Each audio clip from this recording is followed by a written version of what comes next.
Bueno, en estos momentos también nos encontramos con otra de otras personas que ha promocionado esto del resguardo, ¿no? Una de ellas es, aquí tenemos en cuenta a la maestra, que es otra de las personas o fuentes que ha perseguido esto sobre el lenguaje. ¿Nos podrías contar cómo te llamas, qué es lo que haces y qué has hecho para que este lenguaje no se pierda, ¿no? Sí, pues primero que todo, muy buenos días. Agradecerle pues a usted por el trabajo que está haciendo, y pues con relación a lo que me preguntas y me dices, mi nombre pues es Sonia Pillime Ulchur. Fui docente en 3 escuelas de aquí, el resguardo indígena de Ambaló. Estuve trabajando, iniciamos trabajando hace algún tiempo con el idioma propio. Iniciamos desde aquí, desde Agollán, donde el trabajo que se hacía en ese entonces era de investigar, hacer varias investigaciones con los mayores que aún conservan la lengua materna. Luego de eso se llevaba al trabajo ya con los estudiantes, y se hacía el trabajo ya más pedagógico, ¿sí? Entonces, muestras de eso, por ejemplo, se hizo un trabajo muy bueno. Se buscaba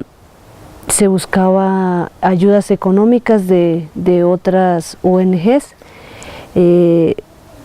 Entonces apoyaron el trabajo, y se trató de ubicar en la escuela de Agollán, por ejemplo, un maestro que aún conservara el idioma y que lo fuera enseñando además a los niños.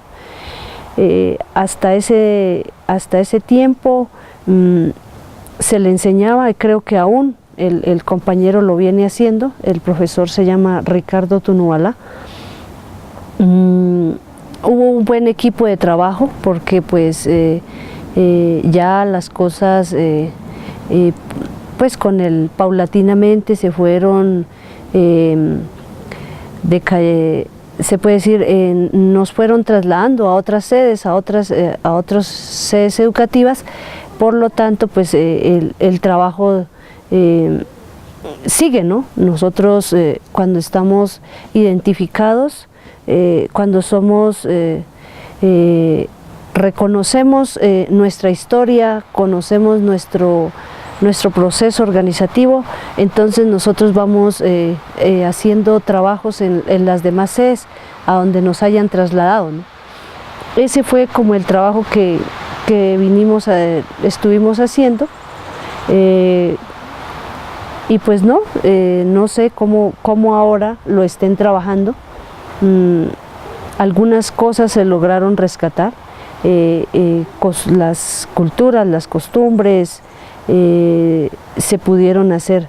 Te hablo de esto porque yo hice parte del trabajo educativo aquí en Agollán, y se hizo un trabajo, considero yo, buenísimo, que eso hizo de que la comunidad de Agollán, la vereda Agollán, no dejáramos perder las costumbres, la cultura, la tradición. Entonces se hacía ese tipo de trabajo. Otra forma de trabajar el idioma propio, cuando estábamos en las aulas, había alguien que rotábamos, ¿no? Rotábamos el maestro que sabía, se le daba unas horas, y entonces él les enseñaba a los niños, a los jóvenes, el tema del dialecto. pues por ahí, pues como uno no continúa con ese proceso, entonces en el momento pues no sabría decirte cómo ahora lo están trabajando. Pero entonces sí sería importante de que en ese tiempo nos sugerían, ¿no?, los mayores de que se les enseñara el dialecto a nuestros niños, para que ellos fueran los que pues después fueran los que contaran la historia, ¿no?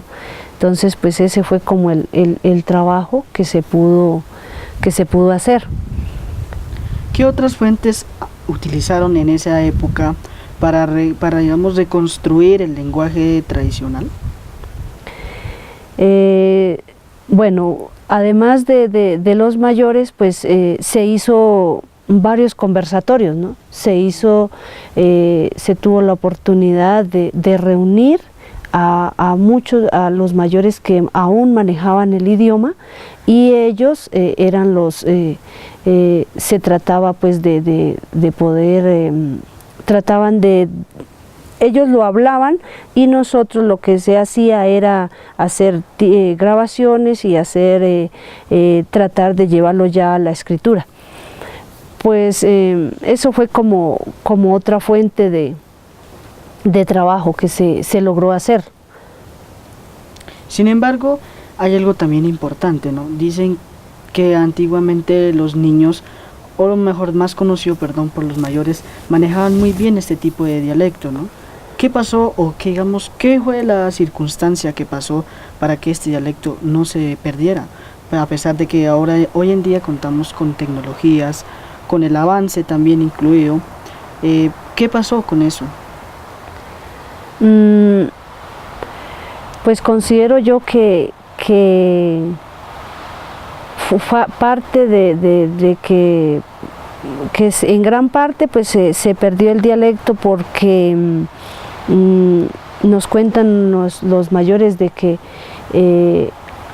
los terratenientes no les gustaba que nuestros abuelos hablaran ese idioma.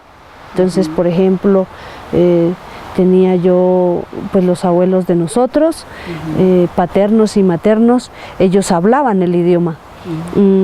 Entonces contaban de que